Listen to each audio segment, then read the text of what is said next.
నమస్తే welcome to 99 TV నేను ప్రియాంక తమిళనాడు రాజకీయాల్లో మరో కీలక మలుపుగా భావిస్తున్న అసెంబ్లీ ఎన్నికల ప్రచారం చివరి దశకు చేరుకుంది. తమిళనాడు మొత్తం ఎన్నికల జోష్తో ఉంది. మొత్తం 234 అసెంబ్లీ నియోజకవర్గాల్లో ఓటింగ్ జరగనుంది. దీంతో ప్రధాన పార్టీలన్నీ చివరి క్షణం వరకు ఓటర్లను తమ వైపు తిప్పుకునేందుకు గట్టిగా ప్రయత్నిస్తున్నాయి. ప్రతి నియోజకవర్గంలోనూ ర్యాలీలు, సభలు, ఇంటింటి ప్రచారం. వీటితో రాజకీయ వాతావరణం వేడెక్కిపోయింది. ఈ ఎన్నికల్లో ప్రధాన పోటీ అధికార డీఎంకే, ప్రతిపక్ష అన్నా డీఎంకే కూటమి మధ్య జరుగుతోంది. గత ఎన్నికల్లో భారీ మెజారిటీతో గెలిచిన డీఎంకే ఈసారి కూడా అధికారాన్ని నిలబెట్టుకోవాలని చూస్తోంది. తమ పాలనలో అమలు చేసిన సంక్షేమ పథకాలు, అభివృద్ధి కార్యక్రమాలను ప్రధానంగా ప్రస్తావిస్తూ ప్రజల్లోకి వెళ్తోంది. ఉచిత పథకాలు, మహిళల కోసం ప్రత్యేక కార్యక్రమాలు, విద్యారంగంలో తీసుకున్న నిర్ణయాలు వంటి అంశాలను హైలైట్ చేస్తోంది. తమ పాలన స్థిరంగా ఉందని, అభివృద్ధి కొనసాగుతుందని చెబుతోంది. ఇక విపక్ష అన్నా డీఎంకే మాత్రం పూర్తిగా భిన్నమైన వ్యూహంతో ముందుకు సాగుతోంది. ప్రభుత్వంపై వ్యతిరేకతను ప్రధాన ఆయుధంగా మార్చుకుంది. ధరల పెరుగుదల, ఉద్యోగ అవకాశాల కొరత, స్థానిక సమస్యలు, పరిపాలనలో లోపాలు వంటి అంశాలను ఎత్తి చూపిస్తోంది. ప్రజల్లో ఉన్న అసంతృప్తిని ఓట్లుగా మలుచుకోవాలనే ప్రయత్నం గట్టిగానే చేస్తోంది. గతంలో తమ పాలనలో తీసుకున్న నిర్ణయాలను గుర్తు చేస్తూ మళ్లీ అవకాశం ఇస్తే మంచి పాలన అందిస్తామని హామీ కూడా ఇస్తోంది. ఈసారి ఎన్నికల్లో మరో కీలక అంశం సినీ నటుడు విజయ్ రాజకీయ ప్రవేశం. ఆయన స్థాపించిన టీవీకే పార్టీ మొదటిసారిగా అసెంబ్లీ ఎన్నికల్లో రంగంలోకి దిగుతోంది. యువతలో ముఖ్యంగా మొదటిసారి ఓటు వేయబోయే ఓటర్లలో ఈ పార్టీకి కొంత ఆకర్షణ కూడా కనిపిస్తోంది. అయితే ఇది ఎంతవరకు ఓట్లుగా మారుతుంది అన్నది స్పష్టంగా తెలియడం లేదు. కానీ ఒక విషయం మాత్రం ఖాయం. ఈ పార్టీ పోటీ వల్ల ఓట్ల చీలిక తప్పదు. అదే ఈ ఎన్నికల ఫలితాలపై ప్రభావం చూపే కీలక అంశంగా మారింది. ఎన్నికల ముందు సర్వేలు కూడా రాజకీయ వేడిని మరింత పెంచుతున్నాయి.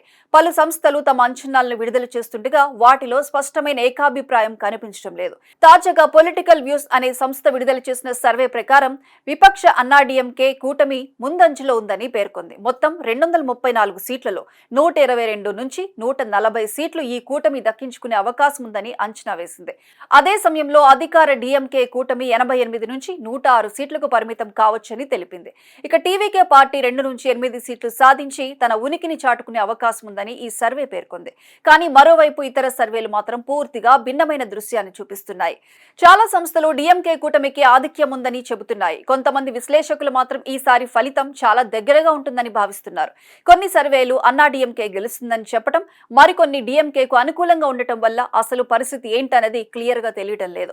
ఈ అనిశ్చితి ఎన్నికల ఉత్కంఠను మరింత పెంచుతోంది. ఈ ఎన్నికల్లో ఓట్ల చీలిక అంశం అత్యంత కీలకం. టీవీకే ప్రభావం ఎక్కువగా పట్టణ ప్రాంతాల్లో ఉంటుందని అంచనా. యువత, మధ్యతరగతి ఓటర్లో ఈ పార్టీకి కొంత మద్దతు లభించే అవకాశం ఉంది. ఈ ఓట్లు ప్రధానంగా ఎవరి నుంచి కట్ అవుతాయన్నది కీలకం.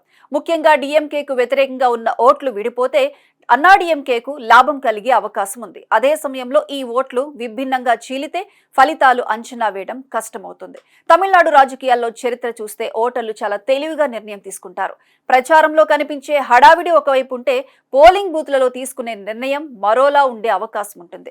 చివరి క్షణాల్లో జరిగే పరిణామాలు కూడా ఓటర్ల అభిప్రాయాన్ని మార్చగలవు. అందుకే సర్వేలు ఏం చెప్పినా అసలు తీర్పు మాత్రం పోలింగ్ రోజే బయటపడుతుంది. మరో ముఖ్య అంశం కూటముల గణితం.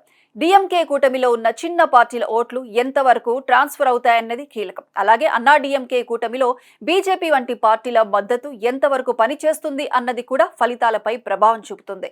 ఈ కూటముల మధ్య సమన్వయం ఎంత బలంగా ఉందో కూడా ఓటర్లు గమనిస్తున్నారు. ప్రస్తుతం ప్రచారం చివరి దశలోకి రావడంతో అన్ని పార్టీలు భావోద్వేగాలను కూడా ప్రేరేపించే ప్రయత్నం చేస్తున్నాయి. అభివృద్ధి, సంక్షేమం, భవిష్యత్తు ఈ అంశాలను కలిపి ఓటర్లను ఆకట్టుకునే ప్రయత్నం జరుగుతోంది. సోషల్ మీడియా కూడా ఈసారి కీలక పాత్ర పోషిస్తుంది. యువతను టార్గెట్ చేస్తూ విస్తృత ప్రచారం కొనసాగుతోంది. మొత్తం మీద చూస్తే అధికారాన్ని నిలబెట్టుకోవాలన్న డీఎంకే సంకల్పం, తిరిగి అధికారంలోకి రావాలన్న అన్నా డీఎంకే లక్ష్యం, కొత్తగా తన స్థానం ఏర్పరచుకోవాలన్న టీవీకే ప్రయత్నం కలిసి ఈ పోటీని మరింత ఆసక్తికరంగా మార్చాయి. ప్రతి ఓటు కీలకంగా మారిన పరిస్థితి కనిపిస్తోంది. చూడాలి మరి ఓటర్లు ఎవరిని ఆశీర్వదిస్తారో అన్నది.